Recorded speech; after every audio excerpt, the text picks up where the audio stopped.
আমাদের বই পুস্তকে আমরা যে বই পড়ি না কেন, আমাদের বাক্যগুলো থেকে আমরা এই 3 প্রকার বের করার চেষ্টা করব যে কোন শব্দটি এসএম হলো, কোন শব্দটি ফেল হলো, কোন শব্দটি হরফ হলো।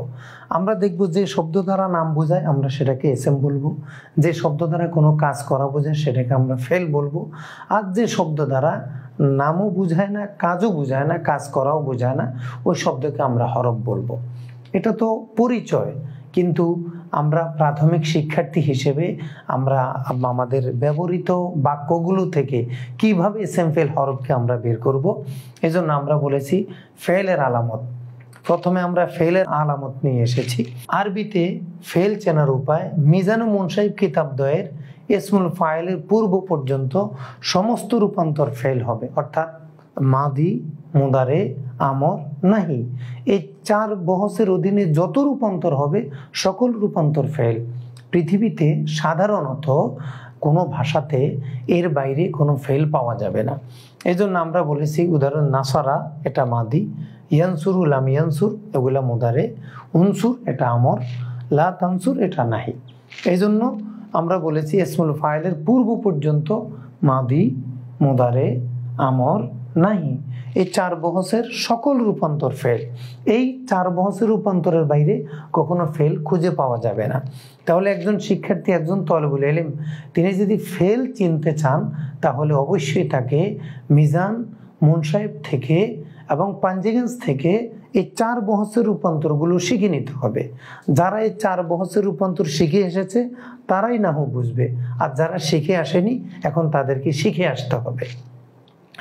তারপরেও যারা নাহুর বই পুস্তক লিখেছেন তারা ফেলের কিছু আলামত পেশ করেছেন। মূলত ফেলে 4 বহসেরই, কিন্তু স্বাভাবিক ভাষা কিছু আলামত দেখা যায়। ফেলের আরও কিছু আলামত রয়েছে। কোনো শব্দের শুরুতে কদ থাকা, কদ শব্দটা কখনো হরফের আগে আসে না, কদ শব্দটা কখনো এসএমের আগে আসে না, এটা সবসময় ফেলের আগেই আসে।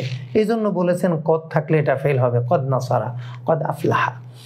কোন শব্দের শুরুতে সিন বা সাউফা থাকা, সিন এবং সাউফা এই দুটি শব্দ কখনো ফেল ছাড়া আসে না, এগুলো এসএমের আগে আসবে না, হরফের আগে আসবে না।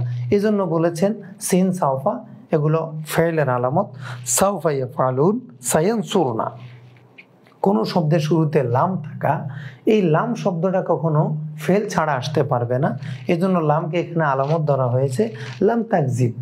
এই লাম শব্দটা তাকজিব শব্দের আগে এসেছে, তো লাম আসার কারণে এটা ফেল হয়ে যায়নি, সাওফা আসার কারণে এটা ফেল হয়ে যায়নি, কদ আসার কারণে এটা ফেল হয়ে যায়নি। মূলত এটা আগ থেকে ফেল হয়ে আছে, তবে আমরা সহজে যেন চিনে নিতে পারি এই জন্য কয়েকটি শব্দের কথা বলে দেয়া হলো। কোন শব্দের শুরুতে লাম থাকা, লাম শব্দটিও ধারা একইভাবে ফেল ছাড়া এটা ব্যবহৃত হয় না। লান তুজনিবা, লা ইউখাদিয়া, এই শব্দগুলো, এই ইউখাদিয়া এটা ফেল, তুজনিবু এটাও ফেল, কিন্তু লান কখনো ফেল ছাড়া আসবে না। এই জন্য আমরা বলেছি লান, লাম, সিন, সাউফা, কদ এগুলো কোনো শব্দের শুরুতে থাকলে অবশ্যই শব্দটি ফেল হবে।